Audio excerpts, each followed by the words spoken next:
కాకరకాయని చేదు లేకుండా ఇలా చిప్స్ పెట్టుకున్నాం అనుకోండి, ఇవి నెల రోజుల వరకు నిల్వ ఉంటాయి. మనం చారుల్లోనూ, పప్పుల్లోనూ నంచుకోవచ్చు.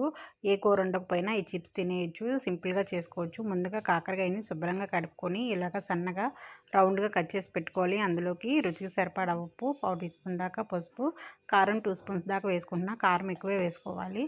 ఇందులోకి బియ్యపిండి 1.5 స్పూన్ దాకా వేసుకోవాలి. కాకరకాయలు నేను పావు కేజీ తీసుకున్నాను. మీరు ఎక్కువ తీసుకుంటే బియ్యపిండి అలాగే కార్న్‌ఫ్లోర్ కూడా పెంచుకోండి. కార్న్‌ఫ్లోర్ 1 స్పూన్ వేసుకొని ఇందులోకి కరివేపాకు వేసుకొని ఇప్పుడు వీటన్నిటిని మిక్స్ చేసేసుకోండి ఫస్ట్. మిక్స్ చేసుకున్నాక ఇందులోకి చాలా కొద్దిగా వాటర్ పోసుకోవాలి. పిండి లూజ్ అవ్వకూడదనమాట. పిండి లూజ్ అయితే మనకి నూనె పీల్చుకుంటుంది. అలా కాకుండా ఇలా కలుపుకొని ఒక అరగంట సేపు పక్కన పెట్టుకొని ఆయిల్ వేడి చేసేసుకోవాలి. డీప్ ఫ్రైకి సరిపడా ఆయిల్ వేడి చేసేసుకొని ఇప్పుడు కాకరకాయలు ఇందులో వేసుకొని డీప్ ఫ్రై చేసుకోండి. మీడియం ఫ్లేమ్ మీద డీప్ ఫ్రై చేసేసుకుంటే క్రిస్పీగా అయ్యే వరకు వేయించుకోవాలి. ఇలా క్రిస్పీగా అయిన తర్వాత తీసుకొని స్టోర్ చేసుకోవచ్చు. నెల వరకు నిల్వ